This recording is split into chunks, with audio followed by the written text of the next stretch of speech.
Glutes have been a trend for the last few years, and if you've been to any big gym, you'll see specialized equipment that targets certain areas of the glutes and will help you build your ideal booty. Now, if you don't have access to that, that's not a problem. And it reminds me of an old saying that if you have gym equipment that is so advanced and so expert that the lifter himself or herself does not need to be an expert, right? Because the machine handles it for you. Whereas if you have free weights, you have to become the expert. You have to have that mind-muscle connection, the ability to know how to load the bar, how to distribute your weight, angles, etc. And that is why I love free weight so much, because of the unlimited number of exercises you can do and the fact that you have to be so in touch with yourself in order to hit that target muscle or target region of the muscle. So today's workout is barbell glute training. We're gonna stay in one place with just the bar, some plates of course, and build your ideal set of cheeks, if you will. So without further ado, let's go get pumped up. Our first exercise is a sumo deadlift. For this exercise, you want your feet at between 1 to 2 times shoulder width apart and to turn the feet out to about a 45-degree angle. As a general rule, you want your knees to follow the direction of your toes, so your knees are also going to be turned out. And you want to actively think about pushing your knees apart as you perform this exercise. You also want to think about keeping the bar as close to your shins as possible as you pull the barbell up. Keep your chest up and grasping the bar with an overhand grip. Tighten your shoulder blades. So you want to think about pulling your shoulder blades back and down, creating some elastic energy here. Chest up, hips down, and you're just going to pull, really focusing on recruiting your glutes as you pull the bar up, squeezing your glutes as well. At that mid-rep point, the bar is going to be right at about hip height, and you're just going to nice and slowly lower.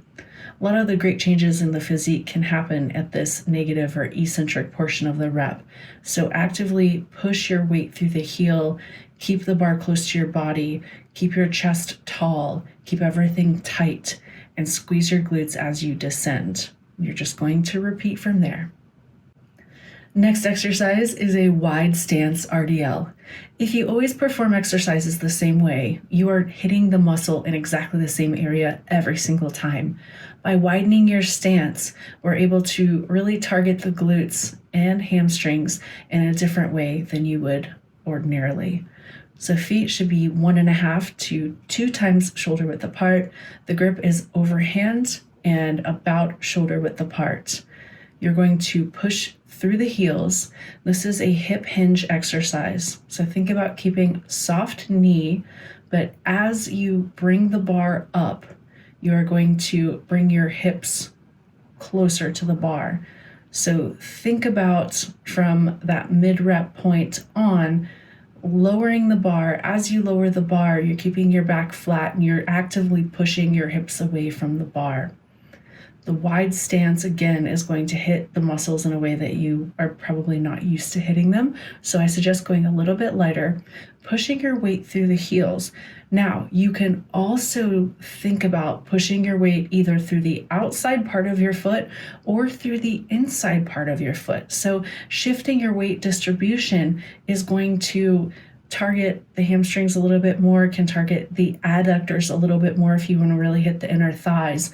But I would say throughout that range of motion, really experiment with pushing the weight through the heels, outside, inside of the foot, and see how it feels.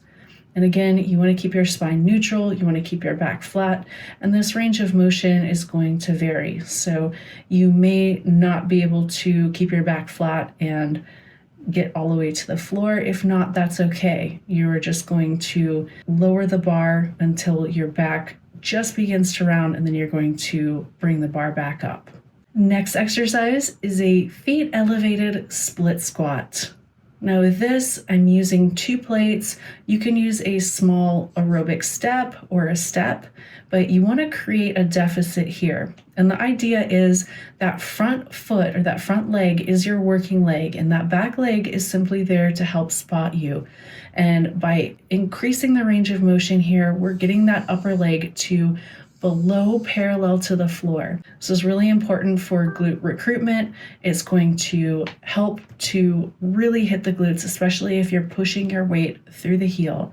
You can also experiment with your upper body positioning. If you lean forward a bit more with the upper body, you're going to decrease that angle on the hip, and you are going to further recruit the glutes, while standing a bit more upright may hit the quads a bit more. Now, as always, when you're switching sides, make sure that you're performing the exercise the same from right to left. So you've got the same span, the same distance between working leg and non-working leg. And you can either place the ball of your foot on the ground, or you can just place the tip of your toe on the ground. Really want you to actively think about that front leg being the working leg and this being a single leg exercise, making sure you're getting that full stretch, that full range of motion, as this is going to go a long way towards really helping you make those gains. Next exercise is a good morning.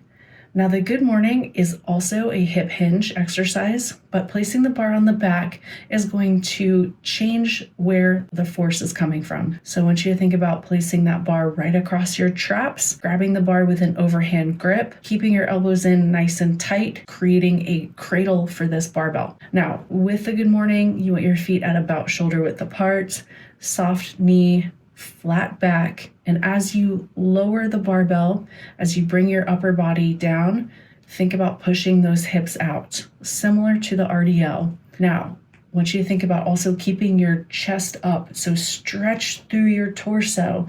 This is going to create a little bit more of a longer lever, making the exercise more difficult, but also placing emphasis right there on the lower glutes, that mythical glute ham tie-in, which everybody loves to develop so much. This is an excellent exercise for that. Now push through the heels, and again, you can experiment with your weight distribution, but generally speaking, pushing through the heels is going to be the best for really recruiting those glutes. Our last exercise is the frog pump, and this is a burnout. So you're going to do 1 to 3 sets of this exercise, and you're going to do as many reps as possible. I typically will use a little bit more weight, but the gym where I'm training does not have a bar pad, so I'm just using the bar here to save my bones. So I want you to think about pulling your heels in close to your glutes and almost having the soles of your feet touch. So you are really going to hit the upper glutes with this exercise, the abductors as well, glute medius. This is excellent for really building the upper glutes. Now, your spine can be neutral. You can also have good results by tucking your chin just a bit, because this can help keep you from overextending on the exercise. So this is a very small range of motion. This is why we are just going to rep it out until it burns, and then you're going to do a few more reps. That's the idea here. So as many reps as possible. You're just going to keep track of the number of reps, and then the next time you do the exercise, you're just going to shoot for a little bit more. But again, this is a constant motion, so you are just going to continue to rep it out. If for some reason you feel it in your hamstrings, pull your heels in closer. This is really key. You want to also lock out your arms, so you want to have a nice solid base that keeps that bar in place. And as far as the bar placement goes, it should sit right below your hip bones.